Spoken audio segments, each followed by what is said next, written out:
مجھے بتاؤ، تمہیں فلسطین کی بیٹیاں بھول گئی نا ساری کی ساری؟ تمہیں وہ ماں بھول گئی نا جو مسجد اقصی کے دروازے پہ کھڑی ہو کے چیخیں مارتی تھی اور کہتی تھی کوئی علی کو خبر کرو کہ میری بچیاں قید میں ہیں؟ وہ بھول گئی؟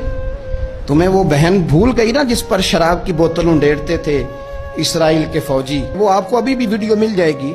وہ انڈیلتے تھے شراب کی بوتل، اسے پکڑتے تھے، دست درازی کرتے تھے، اور وہ بیٹی کہتی تھی یا رحمت للعالم۔ بھول گیا تمہیں وہ سارا کچھ؟ تم نے ایک منٹ لگایا اور تم معاہدہ کس سے کروا رہے ہو؟ امریکہ کے صدر سے؟ اتنا ظلم کیا تم نے، اتنا قاتل کے ساتھ معاہدہ؟ کیا سمجھتے ہو فلسطین والوں کا کوئی والی وارث نہیں؟ سنو، میرے رسول کریم صلی اللہ علیہ وسلم نے فرمایا میرا کوئی مالدار امتی دنیا سے چلا جائے، پیسے جائیدادیں چھوڑ کے جائے تو اس کی اولاد میں بانٹ دینا، لیکن اگر اس کے ذمہ قرضہ ہو تو میرے پاس آ جانا، میں اپنے امتی کا قرض ادا کروں گا۔ جس کا کوئی وارث نہیں ہوتا، مدینے والا اس کا وارث ہوتا ہے۔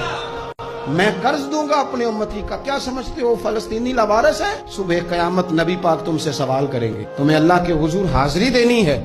کیوں نہیں صلح کرتا اسرائیل فلسطین کے ساتھ؟ لبنان کے ساتھ دوستی کیوں نہیں کرتا؟ شام سارا کٹ گیا اسرائیل کی وجہ سے، آج تمہیں خیال آیا ان کے ساتھ معاہدہ کرنے کا؟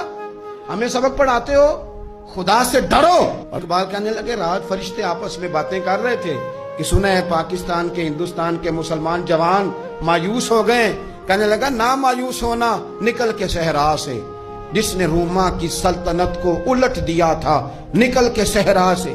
گرمی دیکھو اس شیر کی، ولولہ دیکھو اس مرد کا جو مصور پاکستان ہے، نکل کے صحرا سے جس نے روما کی سلطنت کو الٹ دیا تھا۔ سنا ہے میں نے یہ قدسیوں سے، وہ شیر پھر ہوشیار ہوگا۔